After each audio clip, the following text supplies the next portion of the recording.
Hello and welcome to Scale Stuff.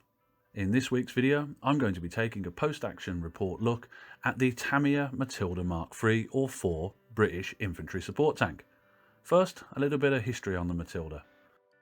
The Matilda was a very heavily armoured tank at the start of World War II. It first saw action at the Battle of Arras in 1940, where British and French tanks attempted to cut the spearhead of the German advance. Despite early success, thanks to their heavy armour, the Matildas failed in this objective when the Germans found out their 88mm anti-aircraft guns were quite good in the anti-tank role. However, this attack shook the Germans and later led to them developing tanks like the Tiger, which also used the 88mm gun. Though the Battle of Arras was a failure, this sacrifice allowed the Allies more time to get off the beaches of Dunkirk. Despite this being a very important battle for the Matilda, it's most famous for its role in North Africa and earned the nickname Queen of the Desert.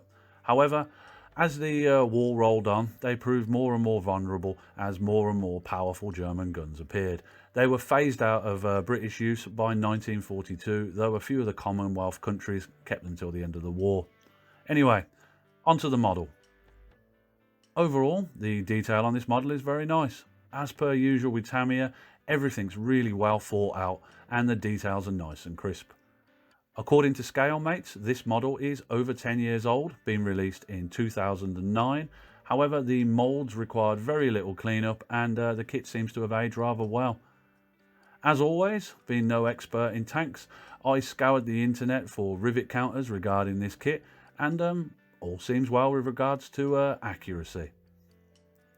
Build-wise, there were no real issues with the fit on any of the parts that came with this kit, and everything goes together really easily. As with every kit though, there are a few things to keep an eye on during construction. Be careful when installing the lower glacis plate. Make sure you dry fit the upper hull at this stage, as mine was a little bit off, and a quick dry fit at this stage would have avoided a squeeze later on. With the tracks being mostly enclosed on this tank model, I found it easier to paint the tracks and track areas before assembling, as getting into these areas later on would prove to be a bit of a bugger. A side note on tracks, this kit comes with two types of tracks, rubber band tracks and hard plastic track sections. I opted for the rubber band ones as I'm a bit lazy when it comes to tracks. Another thing to watch out for, in steps 12 and 24, the modeler is asked to drill holes to add bits later on in the build. At these stages, I would suggest double checking which version of the tank you'd like to build to avoid having to go back in with filler later on in case you drill a few holes that you don't need.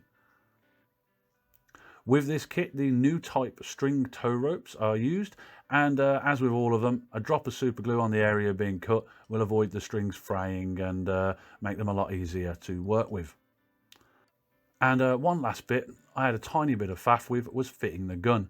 Nothing wrong with the fit here, but it's an unusual way that they've gone about it, and make sure you're careful with the glue to avoid fixing the barrel permanently in one position, and avoid giving it a test wiggle until it's fully dry, as otherwise you'll have to re-glue it. A quick look at the figures. This kit comes with 3 figures, a driver, a loader and a commander. Excellent details are on all these little chaps with poses that fit the tank very well. Just be sure to make sure the hatches on the tank line up with the poses. Decals wise, the kit comes with markings to build 3 tanks. 2 in the iconic British Desert Camo scheme. These are Phantom from the 42nd Royal Tank Regiment, 1st Army Tank Brigade stationed in North Africa, and Defiance from the 32nd Tank Brigade stationed in Libya.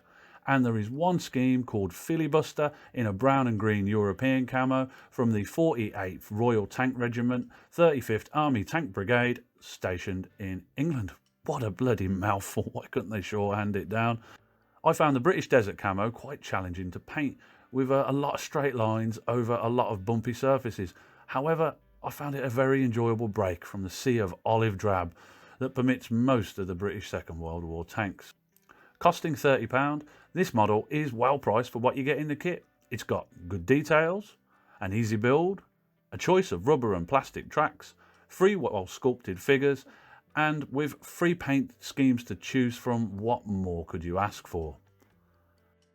Anyway, that's my after action report on the Tamiya 135th Matilda infantry tank. As always, thank you for watching. I hope you found the video helpful, and until next time, have a good one. Goodbye.